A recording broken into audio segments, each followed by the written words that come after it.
Hi guys, it's Mattias, and I just had to keep elaborating a little bit on the previous video about hypocrisy.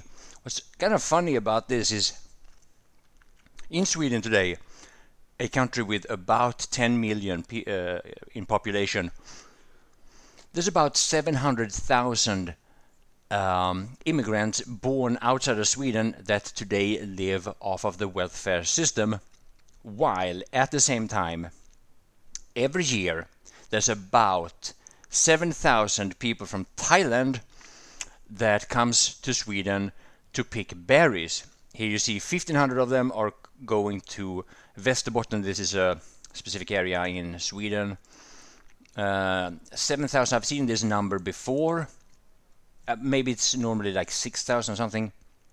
But it's kind of interesting that while we have 700,000 immigrants collecting welfare, we are flying thousands of people from Thailand to pick berries. I mean, you'd think that there was a more efficient way to pick these berries, and more importantly, based on the context, a way for that have a less impact on environment, because apparently flying is really, really bad for in terms of global warming. And that brings me to the silence of those people that normally will pick on you and me for flying or driving a car or eating meat or whatever. Whenever it comes to these immigrants being flown to Europe or getting to Europe from whatever countries they come from, I mean that nobody cares about how much that pollutes the environment or the air, or how much that affects global warming. They don't seem to care that people from Thailand are forced here to, or that we have to bring people from Thailand when we have all these people sitting and collecting welfare. They could have just been told that they have to go out and work and get these and pick these berries. So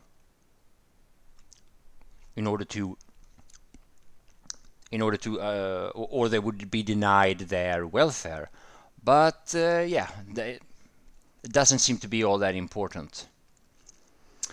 On a side note, though, there was a girl in Sweden, another rape victim. They actually call it a murder attempt now. The headlines have shifted a little bit. For a while I thought this was a rape attempt, but the amount of assault that this 9-year-old girl was put through, it's considered a murder attempt. She's been in a coma for several days. She has now recently woken up, and they don't tell us much about it. It's an immigrant. They knew who.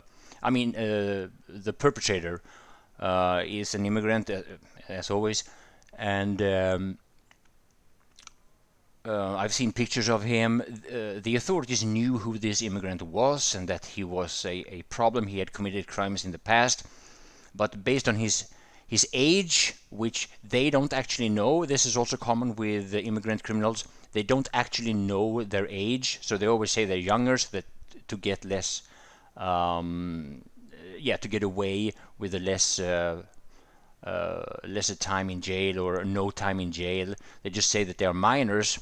Some people that are like 25, 30 years old say that they are 17 and get away with very, very heavy crimes. And I'm not sure, but in this case, if it's believable that he is actually over 18.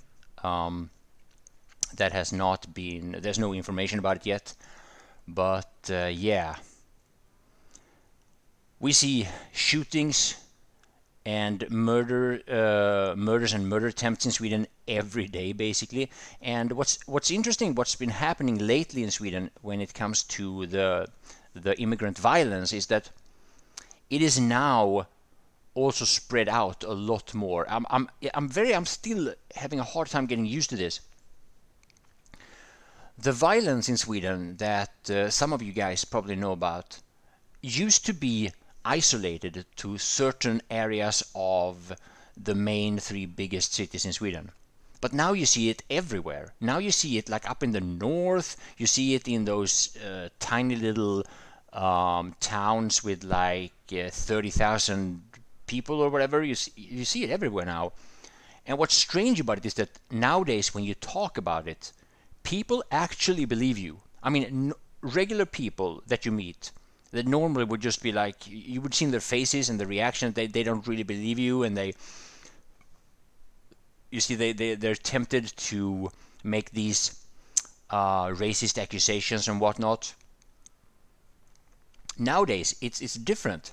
It's been going on for a couple of years though, but I'm still having a hard time getting used to it. So yeah, it's getting worse.